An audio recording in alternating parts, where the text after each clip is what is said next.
Thanks so much, Kels. Well, there's a battle going on in Major Junior Hockey, and it's not on the ice, it's in the courts.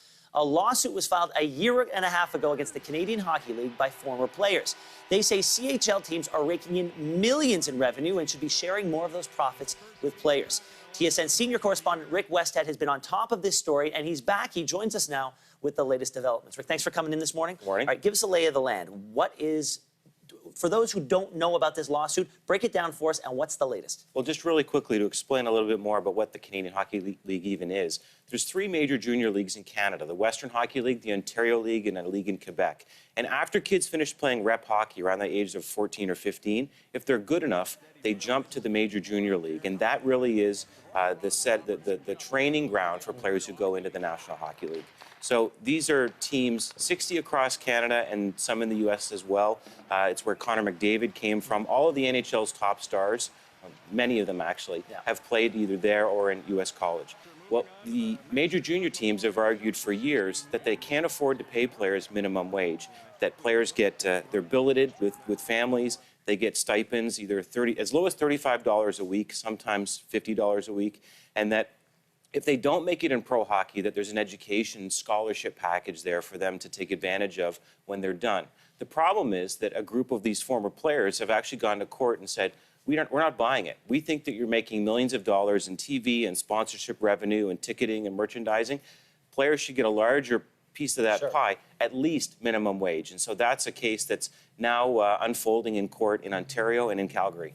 This is such a surprising revelation for people who haven't been following this, to say, how can they get away with not paying the minimum wage? You would think that that would be the minimum that would be required. Well, I guess because in their local markets, these teams have a lot of political sway. Yeah. You know, if you think about teams in Sudbury and North Bay and, you know, out west in Red Deer and Medicine Hat and Tri-Cities in Washington State, they're able to make the argument that the teams, that the community really galvanizes around them, and that without them, they're going to lose a lot. And so in three provinces in Canada, actually, Nova Scotia, Saskatchewan, and British Columbia, they've actually changed provincial law to relax regulations so that the teams don't have to pay minimum wage. And that's without actually even looking at any of the team's financial statements. So just to get to what's new with this week, the lawyer for these former players who are suing the CHL, they've gone to court and they've said, we don't buy it. We want to see your tax returns.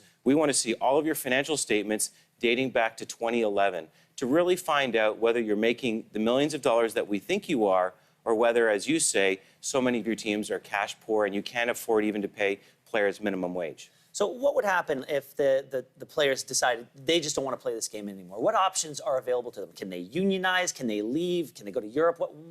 Where can they go? Well, they could unionize, and there was an attempt a couple years ago for that to happen. It didn't work out. The people who were leading that union drive weren't as credible as I think you needed in that position. The other option is to go and play in the United States in NCAA hockey. You're seeing more and more players do that, and more U.S. schools start hockey programs. Like Penn State has just started a hockey program, and you're seeing some schools now in Arizona and California look to introduce hockey. So more of a feeder system that we see in college basketball, where players go from high school to college for a few years, and then ultimately the big leagues. Yeah, that's right. And that increased competition, it's already having an effect. For years, after you played in Canadian hockey, in the Ontario Hockey League actually, you had about 6 months from the moment of your last game to indicate that you're going to go to college and take advantage of that scholarship. The trouble is, if you've come out of the OHL, you've played 4 years, you want a chance to live your dream and make it to the NHL. Sometimes you have to go in the minor leagues first. So the decision that these players would face is, after 6 months, I either have to quit on my hockey dream and go back to school to get that scholarship, or I'm going to continue playing in the minors. Well, that 6-month window is now 18 months. And there's some people saying it should actually be 3 years to give, you know, these young 19, 20-year-olds a little bit larger window. Talk to me about a worst-case scenario. What if the CHL is right? What if they say they are poor? They open their books and we see they have no money. What happens then? Well, I guess one option is that you have a larger revenue-sharing model. You can't have teams in a league by themselves. What I mean by that is, you've got a team in London, Ontario, for instance. They make millions of dollars. They've got private boxes. They're doing very well.